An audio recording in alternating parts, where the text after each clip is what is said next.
அஸ்ஸலாமு அலைக்கும் வரஹ்மத்துல்லாஹ். அல்ஹம்துலில்லாஹ் அல்ஹம்துலில்லாஹி ரப்பில் ஆலமீன் வஸ்ஸலாத்து வஸ்ஸலாமு அலா ரசூலில் அமீன் நபீனா முஹம்மத் வ அலா ஆலிஹி வ ஸஹ்பிஹி அஜ்மஈன். அன்பார்ந்த சகோதரர்களே, அல்லாஹ்வுடைய பேரருளால் அவனுடைய அருள் வளமிக்க ரமதானுடைய மாதத்தின் முதல் நாளிலே லுகர் தொழுகை தொழுதுவிட்டு அவனுடைய மார்க்கத்தை அதன் தூய வடிவிலே அறிந்து கொள்வதற்காக நாம் எல்லாம் இங்கு அமர்ந்திருக்கிறோம்.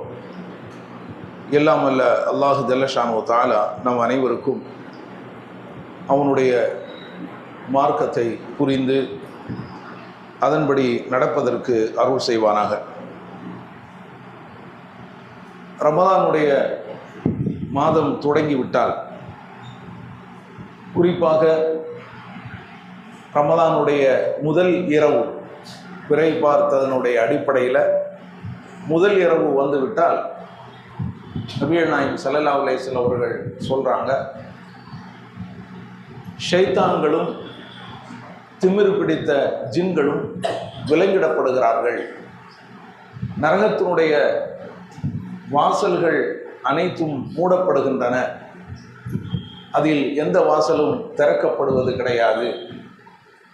சொர்க்கத்தினுடைய வாசல்கள் அனைத்தும் திறக்கப்படுகின்றன. அதில் எந்த வாசலும் மூடப்படுவது கிடையாது.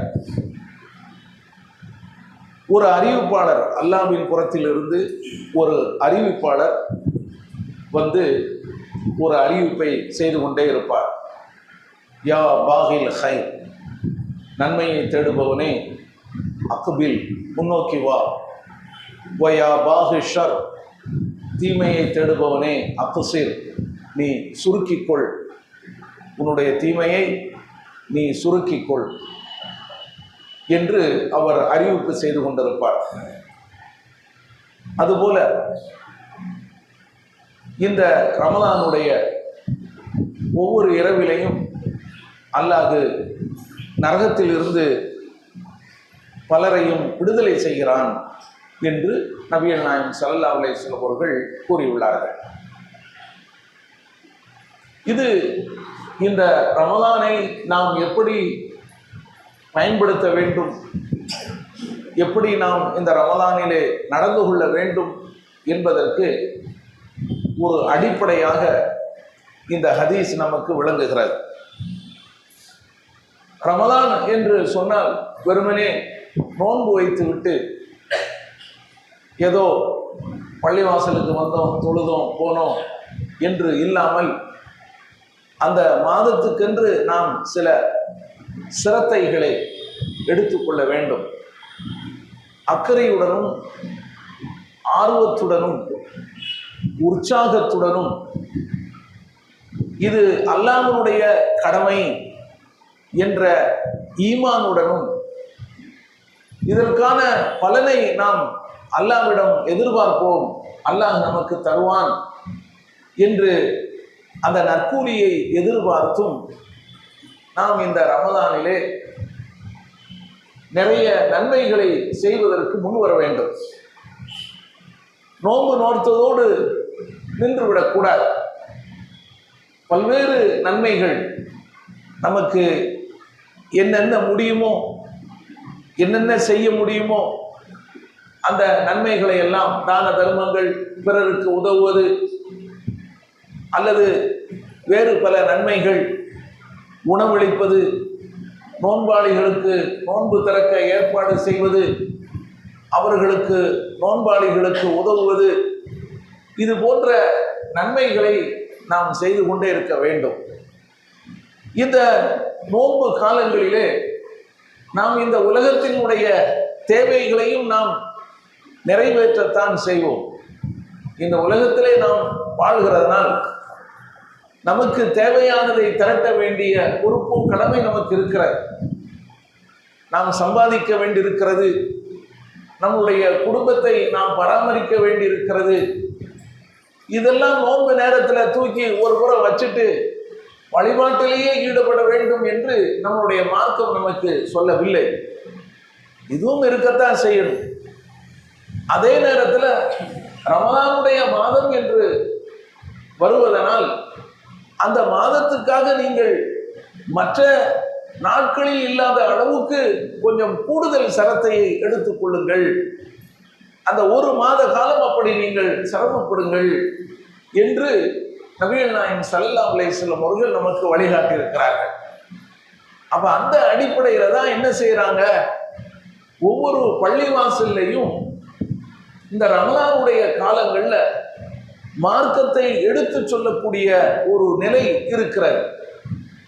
உலகம் பூரா இது நடைமுறையில் இருக்கிற பள்ளிவாசல்ல அல்லது வேறு தனியான ஒரு இடங்கள்ல மக்களுக்கு இந்த ரமலானுடைய காலங்கள்ல நல்லதை சொல்வோம், நன்மைகளை அவர்களுக்கு எடுத்து சொல்வோம், தீமைகளை அவர்களை விட்டும் தடுப்போம் என்று பலரும் என்ன செய்யறாங்க, அதற்கு பெரிய சிரத்தையை எடுத்துக்கொண்டு அதற்காக முயற்சிகளை மேற்கொள்ளக்கூடிய காட்சிகளை நாம் பார்க்கிறோம். அந்த அடிப்படையில தான் இங்கு நம்முடைய மஸ்ஜித் முபாரக்கிலே இந்த ரமலானுடைய காலங்கள் முழுவதும் இந்த ஒரு மாத காலத்துக்கு லுஹர் தொழுகைக்கு பிறகு ஒரு வகுப்பு, அதே போல இரவு தொழுகைக்கு பிறகு ஒரு வகுப்பு அப்படின்னு சொல்லி நாம் நடத்துகிறோம். அதே போல சீனா பள்ளியில் இரவு தொழுகைக்கு பிறகு ஒரு வகுப்பு நாம் வைத்திருக்கிறோம். அதே போல தக்வா பள்ளியில், அதுபோல ஆயிஷா பள்ளியில் லுஹர் தொழுகைக்கு பிறகு நாம் ஒரு வகுப்பு நடத்துகிறோம். இதெல்லாம் நன்மையை நாடி மக்களுக்கு சில நன்மைகளை எடுத்து சொல்வோம். இது நல்லது ஒரு சந்தர்ப்பம். அவங்க ஏனைய நாட்களை விட இந்த நாட்களில் கூடுதல் சிரத்தை எடுத்துக்கொண்டு ஒரு அக்கறை எடுத்துக்கொண்டு இந்த வகுப்பிலே கலந்து கொள்வார்கள் என்கிறதுனால நாம் இதனை ஏற்பாடு செய்திருக்கிறோம். அதுபோலத்தான் இன்றைய வகுப்பிலே நாம் உங்களுக்கு ஒரு தலைப்பை எடுத்திருக்கிறோம். பயணம், ஒரு இஸ்லாமிய பார்வை. பயணம் என்பது நம்ம எல்லோருக்கும் தெரிந்த ஒன்றுதான். அதில் இஸ்லாம் எப்படியெல்லாம் வழிகாட்டி இருக்கிறது, இஸ்லாத்துக்கும் அந்த பயணத்திற்கும் என்ன சம்பந்தம் இருக்கிறது, பயணத்தில் கூட இஸ்லாம் தலையிடுகிறதா என்பதை பற்றியெல்லாம் நாம் இந்த உரையிலே, இந்த தொடர் உரையிலே தெரிந்து கொள்ள இருக்கிறோம். பொதுவாக இந்த மனிதனுடைய சுபாவம், அவனுடைய தன்மை எப்படி இருக்கிறது என்று சொன்னால், பயணம் செல்வதை விரும்பக்கூடியவனாக இருக்கிறான். இது மனிதனுடைய இயல்பு. ஒரு இடத்திலிருந்து இன்னொரு இடத்திற்கு போவது, ஒரு நிலையிலிருந்து இன்னொரு நிலைக்கு போவதை அவன் விரும்பக்கூடியவனாகவே இருக்கிறான். இது மனிதனுடைய சுபாவமாக நம்ம பார்க்கிறோம். இன்னும் சொல்ல போனால் பெரும்பாலோர் இந்த பயணத்தை எப்படி எடுத்துக்கொள்றாங்க, அது ஒரு என்ஜாய்மெண்ட், ஒரு இன்பமாக எடுத்துக்கொள்றாங்க.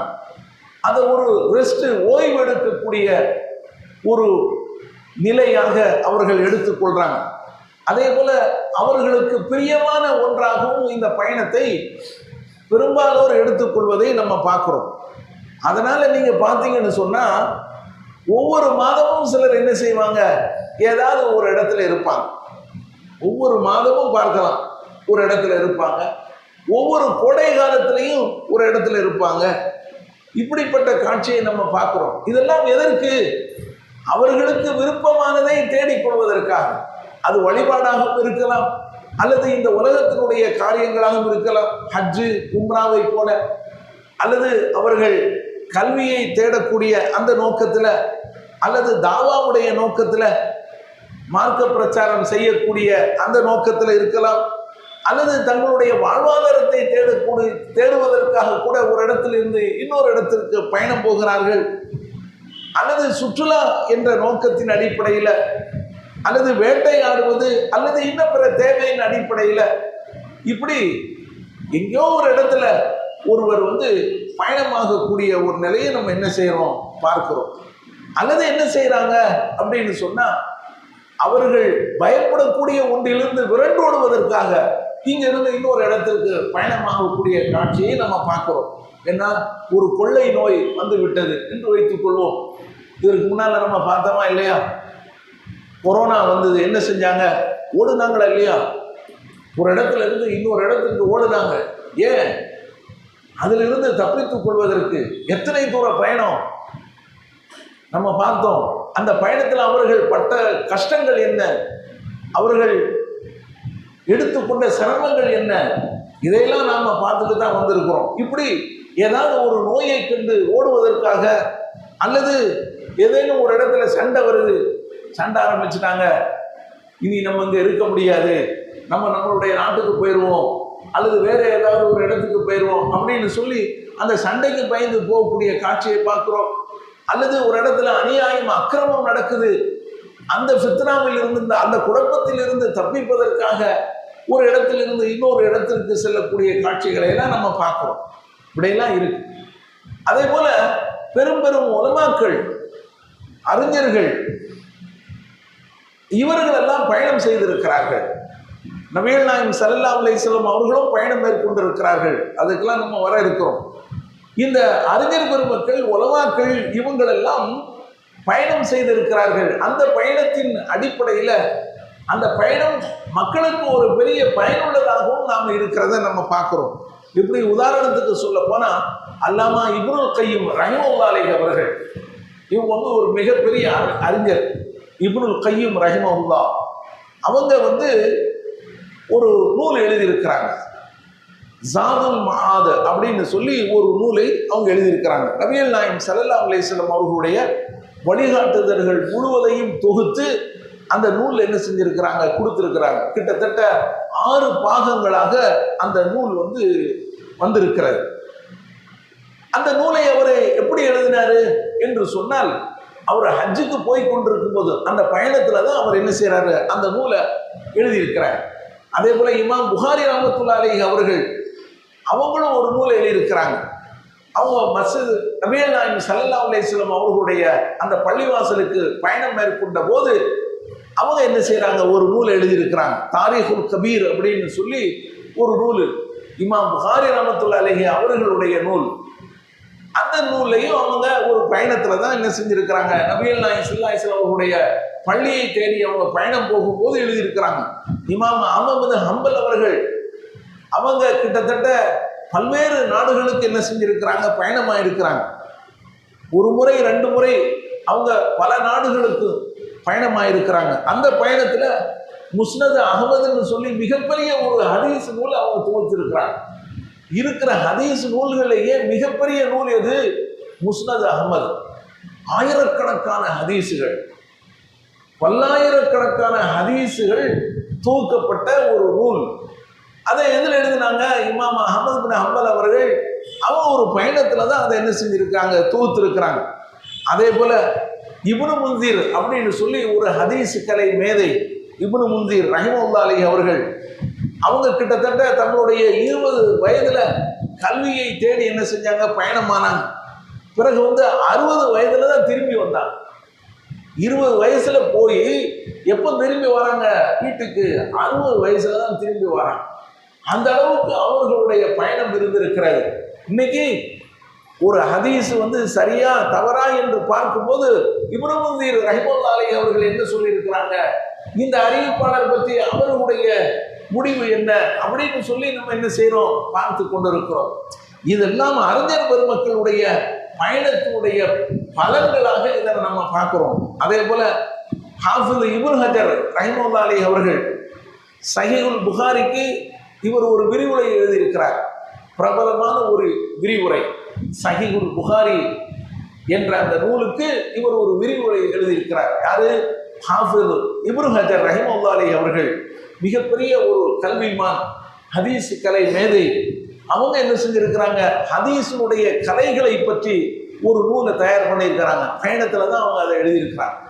ஹதீஸ் கலை எப்படி ஒரு ஹதீஸை சரி என்று தீர்மானிப்பது, எப்படி ஒரு ஹதீஸை பலவீனம் என்று தீர்மானிப்பது, இந்த ஹதீஸ் கலையில என்னென்ன விஷயங்கள் இருக்கிறது இப்படி எல்லாம் சொல்லக்கூடிய ஒரு நூல் நுஹ்பத்துல் ஃபிக்ர் அப்படின்னு சொல்லி மதரசாவில் படிச்சு கொடுக்குறாங்க. ஆலிம்களுக்கு இதில் படிச்சு கொடுக்குறாங்க. இப்படிப்பட்ட ஒரு நூலை அவர் எதில் எழுதினாரு? பயணத்துல தான் எழுதியிருக்கிறார். இப்படி அறிஞர் பெருமக்களுடைய பயணங்கள் நமக்கு மிகப்பெரிய பயனுள்ளதாக இருந்ததை நம்ம பார்க்கிறோம். உங்களுக்கு ஒன்று சொல்லவா? இப்னு பத்தூத்தா அப்படின்னு சொல்லி ஒரு ஆள் இருக்கிறார். இப்னு பத்தூத்தா அவர் போய்கிட்டே இருப்பார். அவருடைய வாழ்நாள் காலத்தில் நீங்க பார்த்தீங்கன்னு சொன்னா கிட்டத்தட்ட 1304 கிபி 1304 உள்ளவர். ஹிஜ்ரியில நம்ம சொல்ல போனா 703 ஹிஜ்ரி 703 உள்ள ஆளு இப்னு பத்தூதா. அவருடைய பேர் அபு அப்துல்லா முகமது பின் அப்துல்லா. அவருடைய முன்னோர்கள ஒருவர் இப்னு பத்தூத்தான்னு இருப்பார். அவர் என்ன செஞ்சுக்கிட்டாரு? தன்னுடைய பெயர்ல அவர் இணைச்சுக்கிட்டார். இப்னு பத்தூத்தான்னு சொல்லி அறியப்படுகிறார் வரலாற்றுல.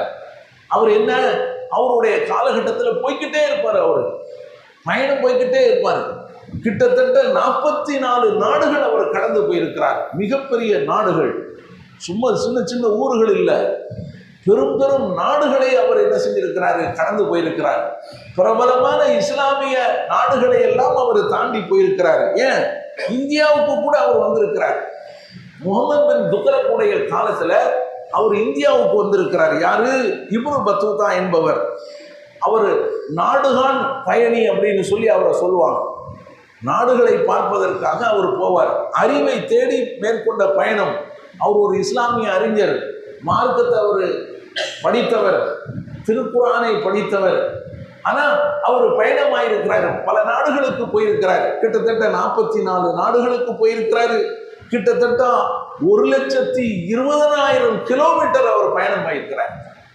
1,20,000 கிலோமீட்டர், கிட்டத்தட்ட 11,000 நாட்கள் என்ன செஞ்சிருக்கிறாரு? அவர் தன்னுடைய பயணத்துல கழிச்சிருக்கிறார்.